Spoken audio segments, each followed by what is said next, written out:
عطا کرنا، سننا دور و نزدیک سے، اور جو چیز بندہ اپنے الفاظ کے ذریعے اللہ سے مانگ رہا ہے اس کو صحیح طور پر سمجھنا۔ انسان تو بسا اوقات باتوں کو سمجھنے میں غلطی کر دیتا ہے کہ ایک آدمی آ کر کچھ باتیں رکھ رہا ہے اور وہ سننے والا اس کو سمجھ نہیں پاتا، تو ہوتا یہ ہے کہ کہنے والے کی مراد کچھ اور ہوتی ہے اور سننے والا جواب کچھ اور دے دیتا ہے، تو یہ بہت بڑا فرق ہے۔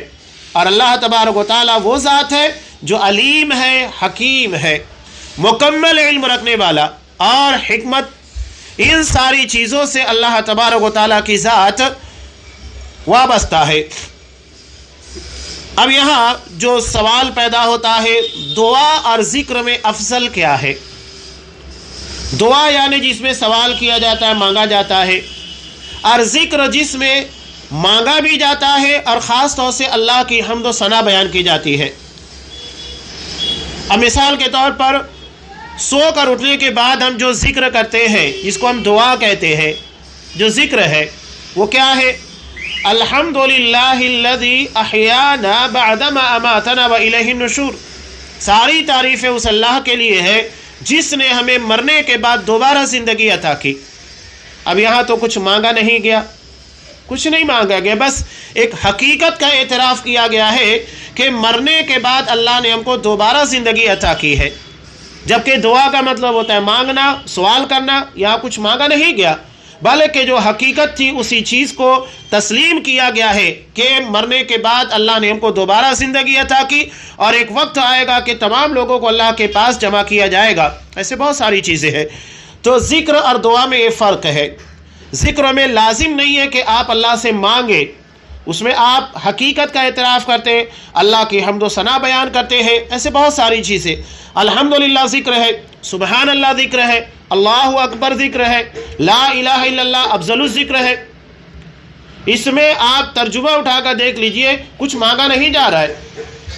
آپ الحمدللہ کہتے ہیں، ساری تعریفیں اللہ تبارک و تعالیٰ کے لیے قرار دیتے ہیں۔ آپ سبحان اللہ کہتے ہیں، اللہ کی ذات کو ہر قسم کے عیب سے مبرہ اور پاک قرار دیتے ہیں۔ اللہ اکبر، اللہ سب سے بڑا ہے۔ لا الہ الا اللہ، اللہ کے سوا عبادت کے لائق کوئی نہیں، معبود حقیقی صرف اللہ ہے۔ تو یہ ذکر ہے جس میں اللہ کی حمد و ثنا، تسبیح، تکبیر، کبریائی، عظمت و جلالت کا تذکرہ کیا جاتا ہے۔ تو اس بارے میں علامہ ابن تیمیہ رحمۃ اللہ علیہ کے قول کی روشنی میں بہت اہم باتیں آگے صاحب کتاب شیخ عبدالرزاق بن عبد المحسن البدر حفظہ اللہ نے نقل کی ہے۔ یہاں ان چیزوں کے تذکرے سے پہلے صاحب کتاب نے لکھا کہ کچھ امور کی بنا پر دعا تمام عبادات کی روح اور اس کا مغز و نچوڑ ہے۔ کچھ امور کی بنا پر دعا تمام عبادات کی روح، اس کا مغز اور اس کا نچوڑ ہے، جسے اہل علم نے بیان کیا ہے۔ اس میں سے چند باتیں یہاں پر یہ نقل کر رہے ہیں۔ سب سے پہلی چیز کہ آخر دعا عبادت کا مغز نچوڑ کیوں ہے؟ بیان کر رہے ہیں کہ دعا میں عاجزی و انکساری، تضرع، خاکساری اور اللہ رب العالمین کے سامنے اپنی ضرورت اور فقر و محتاجگی کا اظہار ہے۔ اس بنیاد کے پر دعا عبادت کا نچوڑ اور مغز کہلاتی ہے، اس لیے کہ عبادت کی اصل کیا ہے؟ تضرع۔ اگر آپ نماز میں تضرع اختیار نہیں کریں گے، دل لگا کر اللہ کے سامنے عاجزی کرتے ہوئے نہیں کریں گے، تو آپ کی نماز بے معنی ہے۔ ویسے بھی آپ اگر غور کریں تو نماز میں زیادہ تر دعائیں ہیں۔ تکبیر تحریمہ سے سلام تک آپ غور کریں گے تو معلوم ہوگا جگہ جگہ پر دعا ہے۔ نیت کے باندھنے کے فوری بعد اللہم باعد بینی، اس کے بعد سب سے جامع اور بہترین دعا سورہ فاتحہ ہے۔ رکوع میں جانے کے بعد دعا ہے، رکوع سے اٹھنے کے بعد قوما کی حالت میں دعا، ربنا لک الحمد حمدا کثیرا طیبا مبارکا فی، سجدے میں، دو سجدوں کے درمیان، تشہد میں۔ کوئی بھی مرحلہ ایسا نہیں ہے جو دعا کے بغیر ہو۔ اور عربی زبان میں الصلاۃ دعا کے معنی میں بھی استعمال ہوتا ہے۔ تو یہ دعا کی اہمیت اور افادیت کو بتاتی ہے کہ آخر کیوں دعا کو عبادت کا مقصد قرار دیا گیا، اس کا نچوڑ قرار دیا گیا، اس لیے کہ اس میں عاجزی پائی جاتی ہے، انکساری پائی جاتی ہے، تضرع خاکساری، اللہ کے سامنے اپنی ضرورت اور محتاجگی کا اظہار ہے جو اللہ کو بہت پسند ہے۔ اس نے خود ہی بیان کیا، یا ایھا الناس انتم الفقراء الی اللہ، کہ لوگوں تم سب کے سب اللہ کے محتاج ہو۔ بتانے کا مقصد یہ ہے کہ اللہ کے علاوہ جو بھی ہے سب محتاج ہے، تو جب سب محتاج ہیں تو اللہ کو چھوڑ کر کسی بھی غیر اللہ کے در کے پر جا کر حاجت روائی، مشکل کشائی کے لیے آپ قطعاً وہاں فریاد نہ کریں، یا وہاں جانے کے بعد آپ اپنی فریاد درج نہ کرائیں، یا اس کے بارے میں عقیدہ نہ رکھیں کہ کوئی اللہ کے علاوہ بھی ہماری بگڑی بنا سکتا ہے، ہماری دعائیں سن سکتا ہے، یا ہماری مشکلات کو دور کر سکتا ہے۔ آپ غیروں کی بات چھوڑ دیجئے جو کھلا کھلا شرک کر رہے ہیں۔ ابھی آپ نے ایک ویڈیو نہیں دیکھا ہوگا، خاص طور سے افریقہ کے قبائل میں جو اپنے ہاتھوں سے لکڑیوں کے، پتھروں کے اور دیگر چیزوں کے بت تراشتے ہیں، اللہ تبارک و تعالیٰ نے ایک مومن بندے کے ذریعے ان لوگوں کی اصلاح کی، اور انہوں نے اکٹھا پورے قبیلے والوں نے اسلام کو قبول کیا، کلمہ توحید کو پڑھا، اور اتنا ہی نہیں، جن معبودوں کو انہوں نے اپنے ہاتھوں سے تراشا تھا، لکڑی کے تھے، پتھر کے تھے، مختلف قسم کے بنائے ہوئے تھے، ساری چیزوں کو ایک میدان میں لا کر جمع کیا، اپنے ہاتھوں سے اسے توڑا، توڑنے کے بعد جلا کر راکھ کر دیا، اس کے بعد کلمہ پڑھا۔ یہ بہت بڑی بات ہے۔ تو یہ تو لکڑی کے بت تھے جسے کاٹ پیٹ کر ختم کر دیا گیا۔ آج ہمارے یہاں ایسے بت ہیں جو ذہن و دماغ میں، فکر میں بسے ہوئے ہیں۔ یہ شیخ عبد القادر جیلانی کا کیا لکڑی کا بت بنایا جاتا ہے، یا ان کی قبر ہمارے سامنے ہے، یا تو ہمارے قرب میں، جوار میں ہے؟ نہیں ہے۔ لیکن اس کے باوجود آپ دیکھیے سارا کے سارا کھڑا انہی کے نام کے پر رچا گیا ہے اور اسی کے پر بسایا گیا ہے۔ وہ ہم سے ہزاروں کلومیٹر دور مدفون ہے بغداد کے اندر، اور یہاں سے حاجت روائی، مشکل کشائی کے لیے انہیں آواز دی جاتی ہے، انہیں پکارا جاتا ہے، اور ان کے نام کے پر اللہ بہتر جانتا ہے کیا کیا افسانے گڑھ لیے گئے کہ جب قیامت کے دن ان کو اللہ کی بارگاہ میں، عدالت میں پیش کیا جائے گا تو وہ خود حیران ہو جائیں گے میرے نام کے پر کیا کیا بنا لیا گیا۔ پوری کتابیں افسانوں سے بھر دی گئی ہے، ایسے ایسے واقعات، ایسی چیزیں بیان کی جاتی ہیں جو من گھڑت ہوتی ہے کھلی طور پر، اور ان کے نام کے پر پیش کی جا رہی ہے۔ یہ بہت افسوسناک بات ہے۔ تو یہ بہت اہم چیز ہے جو قرآن مجید بار بار بیان کرتا ہے کہ بندہ دنیا میں جتنے انسان ہیں، جتنے بندے ہیں، یہ سب اللہ کے محتاج ہیں۔ کسی کے اندر یہ صفت نہیں ہے کسی کی بگڑی بنا سکے، اور مرنے کے بعد تو سوال ہی نہیں پیدا ہوتا۔ دوسری چیز یہاں جو بیان کی جا رہی ہے کہ دعا آخر عبادت کا مغز یا نچوڑ کیوں ہے، اس کی وجہ یہاں پر صاحب کتاب بیان کرتے ہیں کہ بے شک عبادت میں جب دل مکمل طور پر حاضر ہوتا ہے اور اس میں زیادہ خشوع پایا جاتا ہے تو عبادت اتنی ہی زیادہ افضل اور مکمل ہوتی ہے۔ یعنی جتنا زیادہ دل لگا کر ہم عبادت کریں گے اللہ کے یہاں پر ثواب اتنا زیادہ ملے گا۔ امام بخاری، امام مسلم دونوں نے ایک روایت کو نقل کیا، حدیث قدسی ہے، حضرت عبداللہ ابن عباس رضی اللہ تعالیٰ عنہ سے مروی، اللہ خود کہتا ہے ان اللہ کتب کہ اللہ تبارک و تعالیٰ نے ہر نیکی کو متعین کر دیا، کیا نیکی ہے کیا برائی ہے، اور اس کے بعد ان تمام تفاصیل کو بیان بھی کر دیا۔ آپ صلی اللہ علیہ وسلم نے کہا، اللہ کہتا ہے فمن ہم بحسنہ، جو شخص ایک نیکی کا ارادہ کرتا ہے، فلم یعملھا، لیکن کسی وجہ سے وہ کر نہیں پاتا، کوئی بھی وجہ بن سکتی ہے۔ مثال کے طور پر ایک شخص نے عمرہ کی یا حج کی نیکی عبادت کی نیت کی، لیکن اس کے پاس اتنے پیسے جمع نہیں ہو پائے کہ وہ حج یا عمرہ ادا کر سکے، نہیں کر پایا، لیکن ارادہ مکمل تھا کہ وہ کرے، نہیں کر پایا۔ تو اسی کے بارے میں یہاں بیان کیا جا رہا ہے کہ اللہ نے کہا کہ جو شخص کسی نیکی کا ارادہ کرتا ہے فلم یا عملہ، کسی وجہ سے اس کو نہیں کر پاتا، کسی مجبوری کی وجہ سے، تو اللہ اپنے پاس ایک مکمل نیکی لکھ دیتا ہے،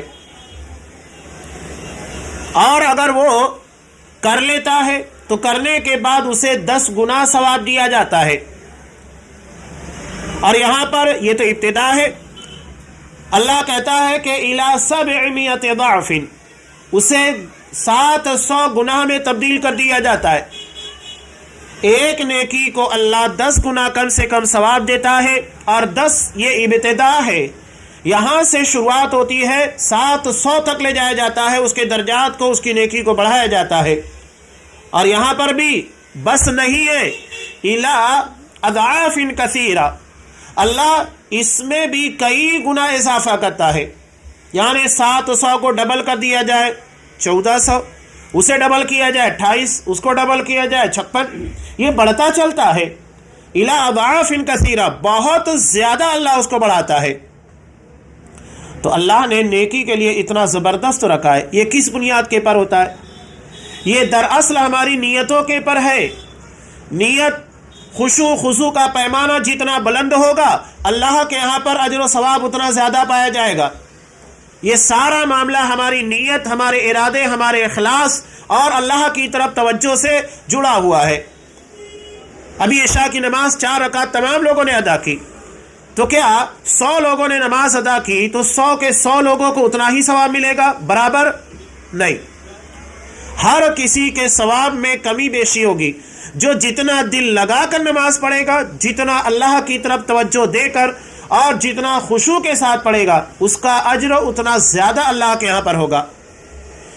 ایک بات آپ سوچئے کہ نبی کریم صلی اللہ علیہ وسلم نے صحابہ کے تعلق سے جو کہا، اس میں کئی پہلو ہے، ایک پہلو کو میں آپ کو بیان کر رہا ہوں کہ آپ صلی اللہ علیہ وسلم نے کہا، بخاری مسلم کی مشہور روایت، لا تسبوا اصحابی، میرے کسی صحابی کو برا بھلا مت کہو۔ یہ بات آپ نے صحابہ سے کہا تھا جب حضرت خالد بن ولید رضی اللہ تعالیٰ عنہ نے اپنے سے پہلے کے کچھ صحابہ کے تعلق سے کچھ بات کہی، تب آپ نے منع کیا۔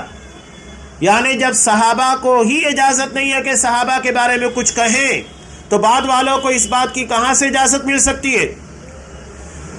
اس کے بعد آپ نے جو کہا کہ فَلَوْ أَنَّ أَحَدَكُمْ أَنفَقَ مِثْلَ أُحُدٍ ذَهَبَ، اگر تم میں کا کوئی شخص احد پہاڑ کے برابر سونا خرچ کر دے، ناممکن ہے، لیکن بالفرض اگر ایسا ہو بھی جائے تو آپ صلی اللہ علیہ وسلم نے کیا کہا، ما بلغ مد احدہم ولا نصیفہ، وہ میرے کسی صحابی کے 1 مد یا آدھے مد کی برابری نہیں کر سکتا۔ مد عربی زبان میں عام آدمی جو ہوتا ہے، اس کے دونوں ہاتھوں کو ملانے کے بعد اس مٹھی کے اندر جتنا آتا ہے اسے 1 مد کہا جاتا ہے، یعنی اتنا یا اس کے آدھا، بہت ہوا 700 گرام کے آس پاس چیزیں ہوتی ہیں، ایک پیمانہ ہے، اور انہی 4 مد کو ملانے کے بعد 1 سا بنتا ہے جو تقریباً 2.5 کلو کا ہوتا ہے۔ تو آپ صلی اللہ علیہ وسلم نے کہا کہ 700 یا 700 کے آدھا 350 گرام اس کی برابری نہیں کر سکتا۔ کیوں نہیں کر سکتا؟ ایک طرف احد پہاڑ جو کہ سونے کا تبدیل ہو جائے، اسے اللہ کی راہ میں خرچ کیا جائے، اور دوسری طرف 1 مد یا آدھا مد ہے، 700 یا 350 گرام، آپ گیہوں پکڑ لیجئے، جو پکڑ لیجئے، کوئی بھی، یا کھجور، جو بھی چیز ہے جو اتنی مقدار کے اندر اللہ کی راہ میں دی جا رہی ہے، دونوں کی برابری نہیں۔ ظاہری اعتبار سے تو دیکھا جائے بہت بڑا فرق ہے، لیکن یہاں فرق کرنے والی اصل چیز جو ہے وہ نیت ہے، کہ صحابہ کی نیتوں میں جو اخلاص تھا اور ان لوگوں کی نیت اور ان کے ارادوں میں اللہ کے لیے خرچ کرنے کا جو جذبہ تھا وہ بعد والوں کے اندر نہیں ہے۔ انہیں کے اخلاص اور آج کے مسلمانوں کے اخلاص کے درمیان بہت بڑا فرق ہے، اس لیے اجر میں بھی بہت بڑا فرق ہے۔ اور دوسری بات اس سے یہ بھی معلوم ہوتی ہے کہ حالات کے تقاضے بھی جدا جدا ہوتے ہیں۔ اس وقت خرچ کرنے کی جو اہمیت تھی وہ آج نہیں ہے، اس لیے کہ آج مسلمان کروڑوں کی تعداد میں پوری دنیا کے اندر موجود ہے، اس وقت تو ہزاروں کی تعداد میں بھی نہیں تھے۔ تو اس وقت جو صحابہ نے اپنا مال خرچ کیا ہے، جب انکار کرنے والے اسلام کے دشمن زیادہ ہیں، نبی کے ختم کرنے کی پلاننگ کرنے والے، اسلام کو مٹانے والے زیادہ ہیں، ایسے میں اسلام کی، آپ صلی اللہ علیہ وسلم کی تائید اور حمایت اپنی جان کو ہتھیلی پہ رکھنے کے برابر تھا، تو وہاں جو بھی خرچ کیا گیا اس کی اہمیت بالکل جدا ہوتی ہے۔ تو یہ فرق ہے دعا کا، کہ دعا میں مکمل طور پر دل حاضر ہوتا ہے اور اس میں زیادہ خشوع پایا جاتا ہے، تو وہ عبادت اتنی زیادہ افضل اور مکمل ہوتی ہے۔ اور دعا اس مقصد کے حصول کے لیے سب سے بہترین عبادت ہے، اس لیے کہ بندے کی ضرورت اور محتاجی اسے خشوع خضوع اور دل کی حاضری پر ابھارتی ہے۔ آپ نے بہت سارے لوگوں کو دیکھا ہوگا کہ وہ دعا کرتے ہوئے رو دیتے ہیں، اکثر ہوتا ہے۔ آپ حرم میں دیکھیے دعائیں مانگی جاتی ہیں، رو دیتے ہیں، جب کہ یہ چیز آپ کو دیگر عبادتوں میں نہیں ملتی۔ کوئی شخص قربانی کرتے ہوئے نہیں روتا ہے، روزہ رکھتے ہوئے نہیں روتا ہے، نماز پڑھتے ہوئے بائی چانس ایسا ہوتا ہے کہ کوئی شخص رو دے۔ عام عبادتوں میں یہ چیز نہیں پائی جاتی، لیکن دعا ایک ایسی عبادت ہے کہ انسان نہیں روتا ہے تو کم سے کم اپنی محتاجگی، اپنی زندگی کی پریشانیوں کی وجہ سے وہ اپنی کیفیت ایسی بنا لیتا ہے کہ وہ رونے کے قریب پہنچ جاتا ہے۔ تو یہ خاص چیز جو پائی جاتی ہے صرف دعا کے اندر ہے، اسی لیے اس عبادت کو عبادتوں کا مغز اور نچوڑ قرار دیا گیا ہے۔ تیسری بات یہاں پر جو بیان کی جا رہی ہے کہ دعا میں اللہ کی ذات پر توکل اور بھروسہ ہوتا ہے اور اسی سے مدد طلب کی جاتی ہے۔ یہی تو سورہ فاتحہ کو بھی اہم بناتی ہے۔ سورہ فاتحہ میں ہم کیا کہتے ہیں؟ ایاک نعبد و ایاک نستعین، ہم تیری ہی عبادت کرتے ہیں اور تجھ ہی سے مدد طلب کرتے ہیں۔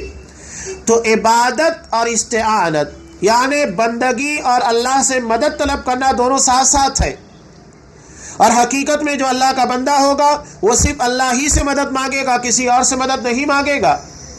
تو یہ دونوں چیزیں لازم و ملزوم ہیں، یہاں تک کہ آپ صلی اللہ علیہ وسلم نے کہا کہ اگر تم میں سے کسی کے جوتے کا تسمہ ٹوٹ جائے تو وہ بھی اللہ ہی سے مانگے۔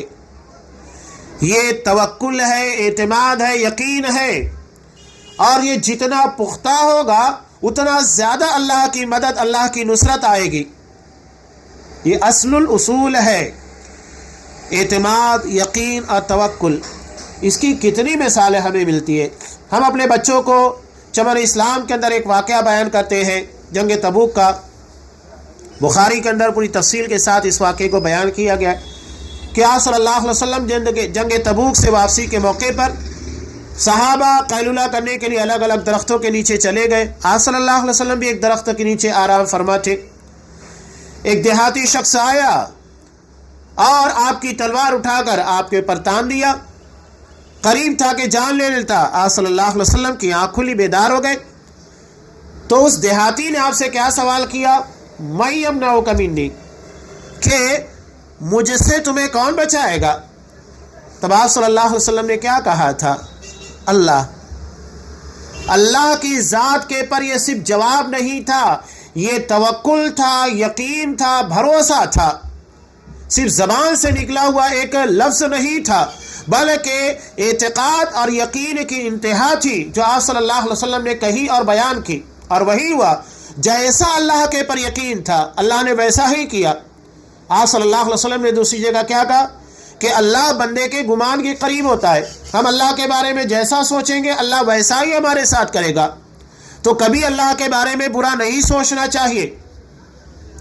یہاں ابھی آپ دیکھیں کہ موسم ہے، موسم ایسا بنا ہوا ہے کہ اکثر و بیشتر گھر میں لوگ بیمار پڑے ہوئے ہیں، سردی کھانسی اور بہت سارے وائرل، اکثر و بیشتر، اور یہ صرف ہمارے اپنے شہر کے اندر نہیں ہے بلکہ اکثر و بیشتر علاقوں میں یہی حالت بنی ہوئی ہے۔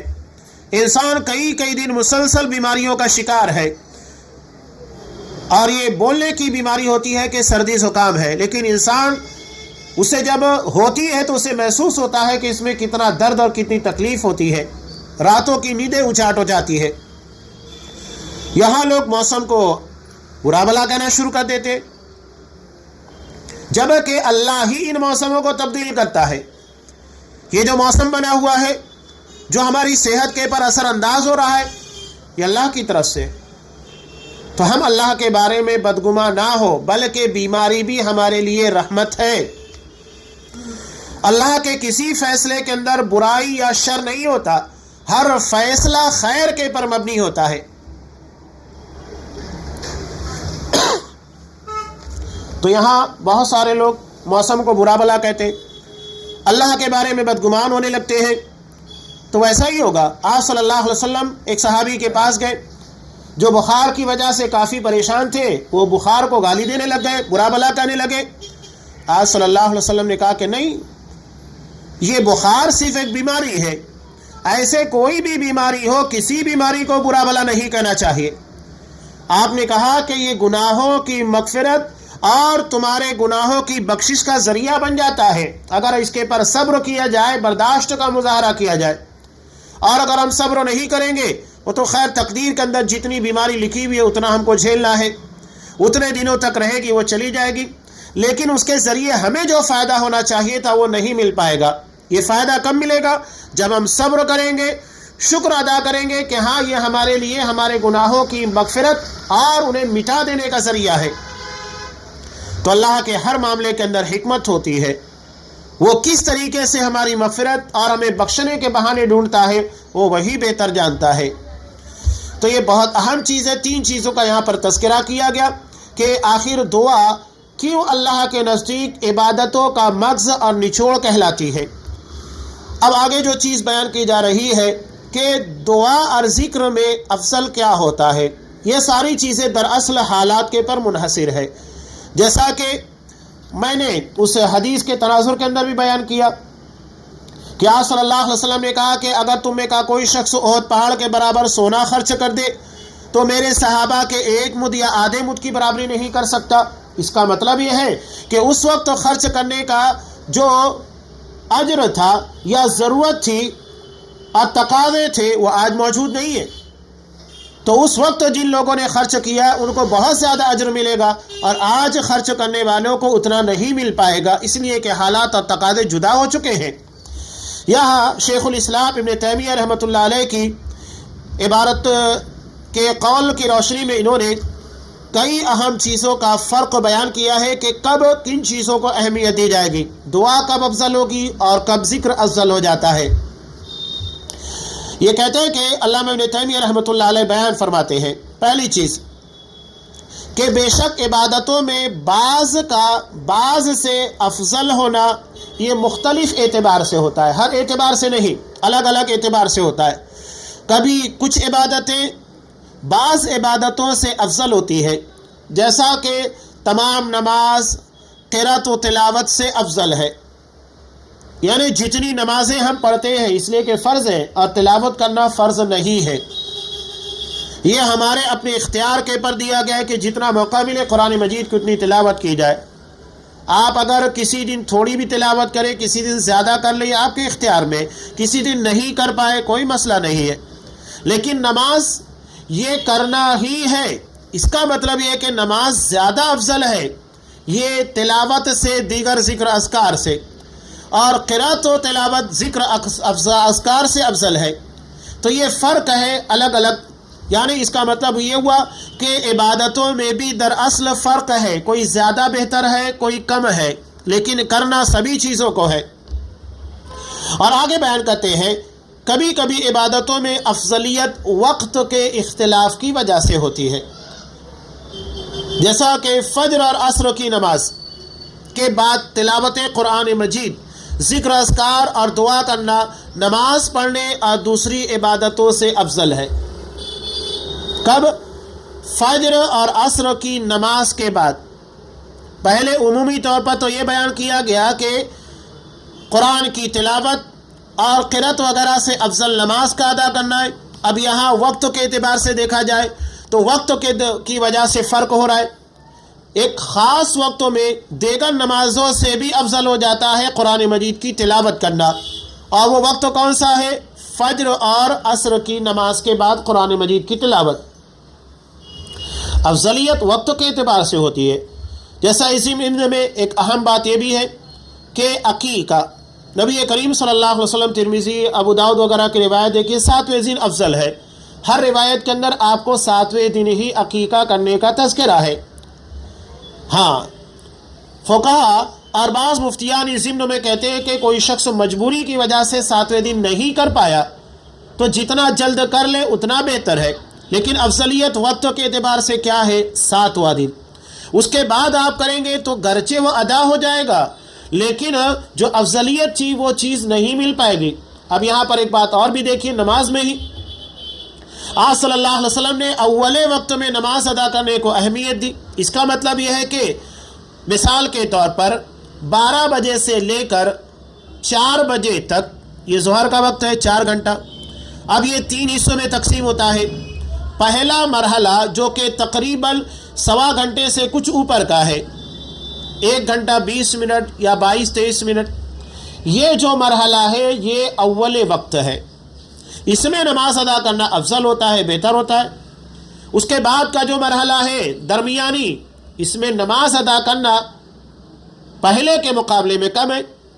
اور اس کے بعد کا جو مرحلہ ہوتا ہے، اگر کوئی شخص بلا وجہ تاخیر کرتا ہے تو اللہ کی ناراضگی کا ذریعہ ہے کہ کیوں بلا وجہ تاخیر کی گئی، جبکہ نماز کا وقت 12 بجے سے لے کر 4 بجے تک ہے، لیکن اس کے پہلے مرحلے کے اندر نماز ادا کرنے، اول وقت میں نماز ادا کرنے والے یہ زیادہ بہتر ہے۔ وہ وقت اپنی اولیت کی بنیاد کے پر بہتر ہے، اور بعد کا وقت گرچہ آپ نے نماز پڑھی لیکن وہ فضیلت آپ کو حاصل نہیں ہوگی جو اول وقت میں نماز پڑھنے پر ملتی ہے۔ تو یہ فرق ہو گیا۔ اب آگے بیان کرتے ہیں کہ کبھی عبادات میں افضلیت انسان کے ظاہری اعمال میں اختلاف کی وجہ سے ہوتی ہے، جیسا کہ رکوع اور سجدے میں دعا اور ذکر اذکار کرنا قرآن کی تلاوت کرنے سے افضل ہے۔ افضلیت حالات کے اعتبار سے جدا جدا ہو رہی ہے۔ اگر کوئی شخص رکوع یا سجدے میں قرآن مجید پڑھتا ہے، منع ہے، وہاں پر اسے صرف ذکر ہی کرنا ہے، اس لیے کہ وہاں پر ذکر کرنے کا موقع ہے، تو حالات کے اعتبار سے چیزیں جدا ہو رہی ہیں۔ اسی طرح طواف کے دوران دعا اور ذکر کرنا جائز، اور قرآن کی تلاوت کرنے بارے میں علماء کا اختلاف ہے۔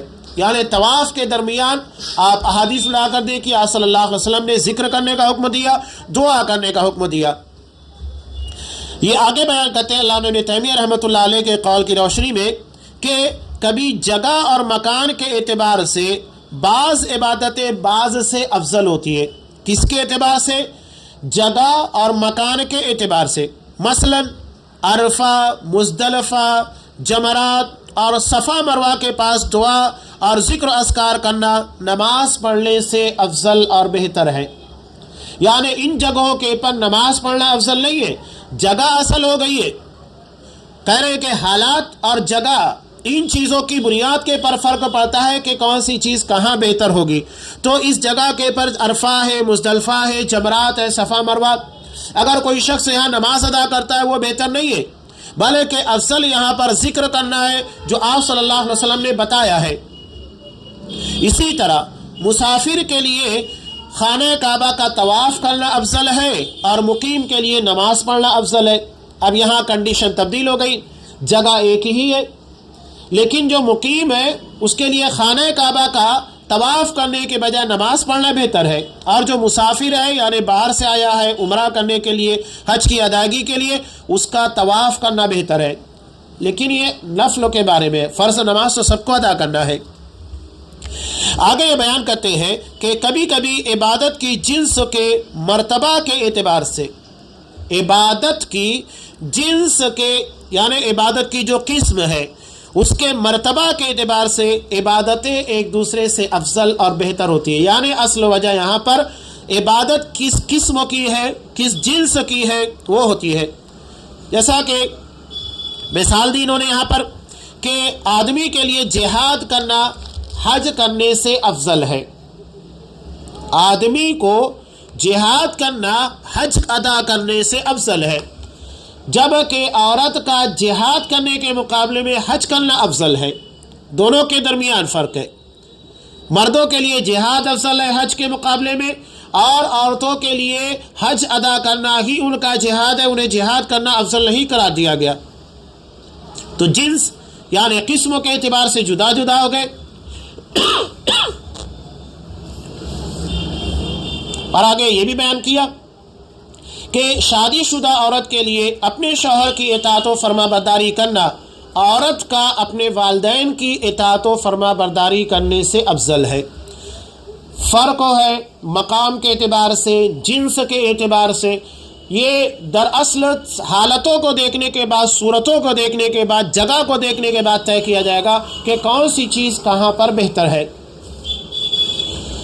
آگے بیان کرتے ہیں، کبھی کبھی بندے کی قدرت اور عاجزی کے اعتبار سے بھی بعض عبادتیں بعض سے افضل ہوتی ہے۔ قدرت اور عاجزی یعنی اس کے کرنے کی طاقت ہے اور نہیں ہے، دونوں چیزیں۔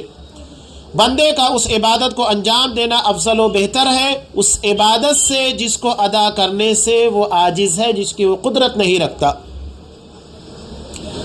مثال کے طور پر کئی مثالیں لی جا سکتی ہیں کہ ایک شخص حج ادا کرنا چاہتا ہے، عمرہ ادا کرنا چاہتا ہے، لیکن اس کے پاس پیسے نہیں ہیں، وہ خواہش رکھتا ہے، ابھی اس کے پر فرض بھی نہیں ہے لیکن وہ کوشش کر رہا ہے، تو اس کے لیے بہتر یہ ہے کہ وہ عبادتیں جو میسر ہیں، جو وہ کر سکتا ہے، جو اس کے پر واجب ہے، نماز ہے، روزہ ہے اور دیگر عبادتیں، قربانی، اسے ادا کرے، وہ اس کے لیے افضل ہوگی۔ حج افضل نہیں ہوگا اس لیے کہ ابھی اس کے پر فرض نہیں ہوا، اس کی طاقت نہیں ہے۔ یہ فرق ہوتا ہے۔ اور یہ بھی ہو سکتا ہے قدرت اور عجز، یعنی ایک چیز کو کرنے کی طاقت اور دوسرا نہیں ہونا، عاجزی۔ بہت سارے پیشنٹ ایسے بھی ہوتے ہیں، شوگر پیشنٹ کہہ لیجئے، ہارٹ اٹیک یا بہت ساری چیزوں کے، کہ وہ صاحب مال ہوتے ہیں، اللہ ان کو مال و دولت دیتا ہے، لیکن وہ روزہ نہیں رکھ پاتے۔ تو اب ان لوگوں کے لیے روزہ رکھنا افضل نہیں ہے، اس لیے کہ وہ اس کے رکھنے سے عاجز ہے۔ اب قدرت ان لوگوں کو کن چیز کی ہے؟ اللہ نے مال و دولت دیا ہے، تو وہ اپنی اس چیز کو صدقہ و خیرات کے ذریعے لوگوں کی مدد کر کے پورا کرنے کی کوشش کرے، یعنی جتنی طاقت ہے اسی اعتبار سے عبادت افضل ہوگی۔ جس چیز کی طاقت نہیں ہے وہ عبادت ہمارے لیے افضل نہیں ہے۔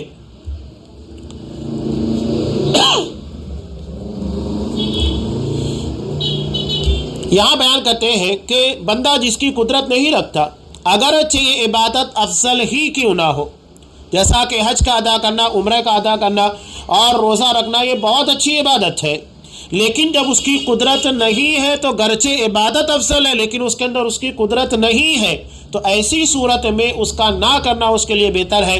اور یہ باب بہت وسیع ہے، اس میں بہت ساری چیزیں لائی جا سکتی ہے، بہت ساری چیزیں۔ اللہ نے ہر کسی کو جدا جدا حیثیت دی ہے۔ صحابہ کے درمیان میں دیکھیے فرق تھا۔